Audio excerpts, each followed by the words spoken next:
All for joining us today as we announce the release of our new report, Follow the Money. Today we have Judith Enck, former EPA Regional Administrator and current President of Beyond Plastics, and Blair Horner, NYPIRG Senior Policy Advisor, speaking, and we will do some questions at the very end, so just please hold on to those if you have any as we go. I'm going to turn it over to Judith.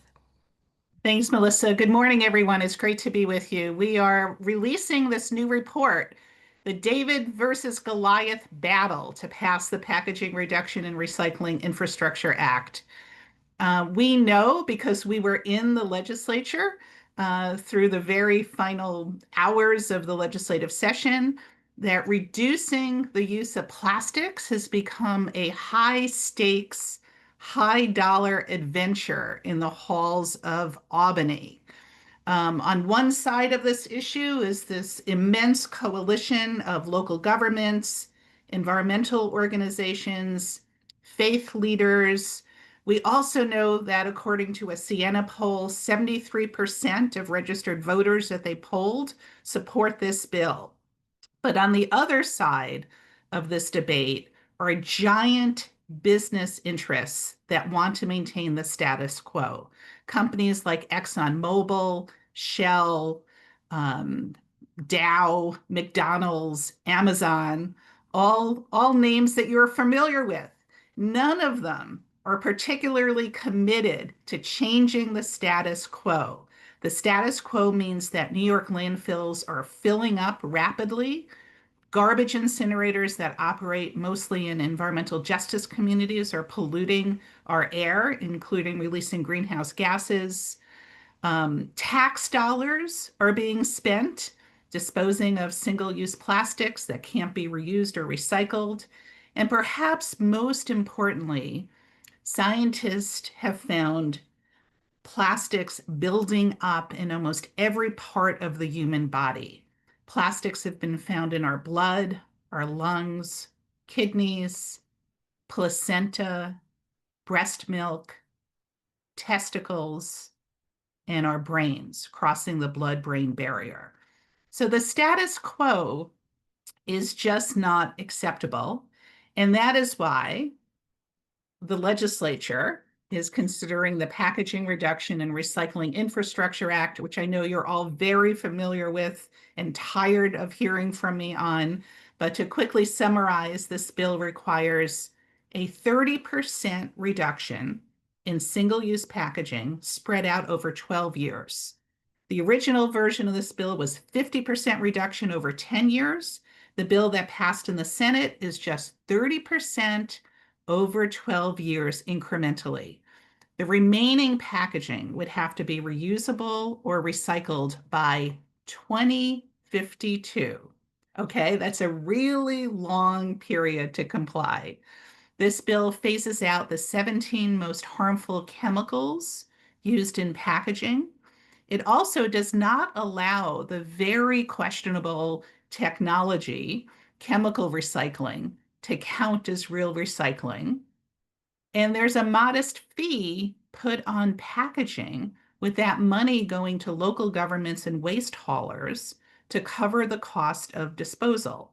And because at the request of the packaging industry, this whole program is managed by a new entity called a Producer Responsibility Organization.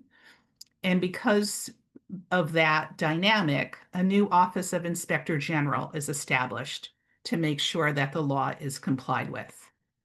So where are we on this bill? For the past 2 years, the state Senate has passed this bill due to extraordinary leadership by Senator Pete Harckham and Senate Majority Leader Andrea Stewart-Cousin. On the Assembly side, the Assembly lead sponsor, Deborah Glick, is just as committed to passing the bill, but the bill has never come to the floor for a vote in the state assembly. And we think we know why. In 2025, there were 107 registered companies and organizations lobbying to defeat this bill. In comparison, there were 23 registered organizations working to pass the bill. So supporters of the bill were outnumbered by 4-1. And I want to explain that the way lobbying registration works in New York State, which I think needs to be reformed, is lobbyists simply need to report the bill number that they are lobbying on, not whether they support or oppose or are neutral. So just for clarity, Beyond Plastics made an informed judgment on whether a group or trade association was support or oppose. This was based on public statements by the organizations, media comments, or memos. And some of it was pretty easy. We know, for instance, at the American Chemistry Council, the trade association representing chemical companies was opposed to the bill. The New York State Commission on Ethics and Lobbying in Government, their records found that the Packaging Reduction and Recycling Infrastructure Act was the first and second most lobbied bill in the final 2 months of the legislative session. So that is May and June. During the Senate floor debate in May of 2025, the Senate sponsor, Pete Harckham, remarked, "This is Washington, D.C. levels of money being spent to defeat this bill. This is Washington, D.C. levels of money being spent to defeat this bill." And Senator Harckham is absolutely right. Now, in this report, we look at the number of lobbyists, but we do not include the millions of dollars that were spent defeating this bill due to the way, again, lobbying expenses are reported. So if you're a lobbying firm and you're reporting your expenses, it's for every bill that you lobby on, not just one. So I think that is another reform that is needed so you can trace amount spent on each bill. A big firm may be lobbying on dozens of unrelated bills, and there's no way to tease out with precision how much was spent on each bill. We know that lobbying is also not the only weapon that money can buy. Campaign contributions are also made, and that is not covered by this report. And also money spent on advertising. The publication New York Focus reported in May 2025 that the American Chemistry Council, for instance, a strong opponent to this bill, spent $250,000 in the past year on an election ad campaign about this bill, with that money being funneled through a third-party committee. So this bill has passed the Senate 2 years in a row. It has passed all of the committees, 4 committees required in the Assembly, but never came to the Assembly floor for a vote. This bill has 78 co-sponsors in the State Assembly, and only 76 yes votes are required to pass a bill in the State Assembly. This bill has 32 co-sponsors in the state Senate, and 32 votes are needed to pass the bill on the floor.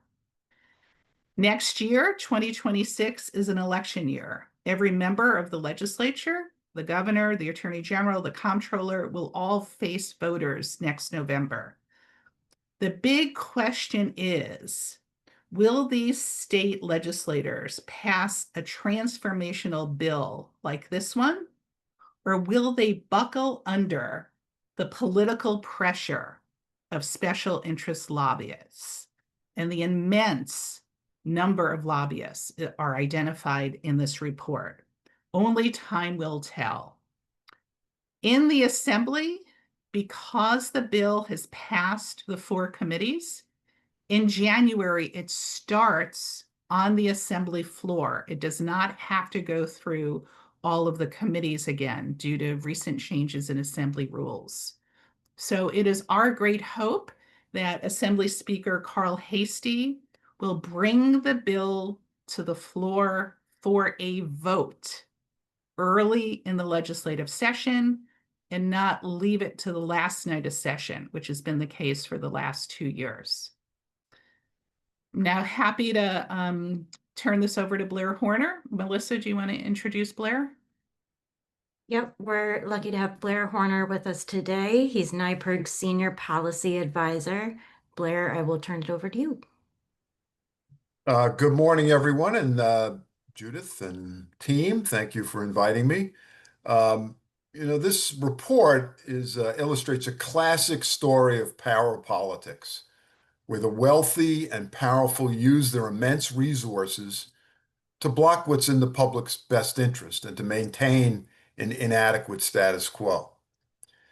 As Judith mentioned, New York State is facing a solid waste crisis. 2 years ago, the Department of Environmental Conservation put out their solid waste management plan for the next decade, and they said that. So it's not just me that thinks, or Judith that thinks, that there's a growing solid waste crisis in New York. The DEC agrees. And in their report, they identified the fact that landfills are filling up and the disposal of solid waste is going to be a big problem. In their report, they also called for the creation and establishment of producer responsibility programs to curtail the amount of waste that would have to be disposed of. Both NCON chairs have looked at this issue and come up with their practical solution. But they're being blocked, as Judith has mentioned, by powerful special interest groups that don't want to be on the hook for coming up with ways to reduce waste or to change their business models. Now, this is a special interest formula that I've seen over the decades, whether it was the tobacco industry or big oil. Industry dumps tons of money to hire as many firms as possible, create enough confusion that a bill cannot pass. It's always easier to block than it is to pass a bill. As a result, in New York, the public interest suffers. Dumps continue to fill up. Taxpayers continue to get dunned to cover the waste disposal costs as a result. We're hoping that this report will illustrate the power dysfunction in Albany and lead to action in the State Assembly and the State Senate this upcoming session. Back to you, Melissa. I think we're on to questions, right, Judith? Yeah, questions from just reporters, please.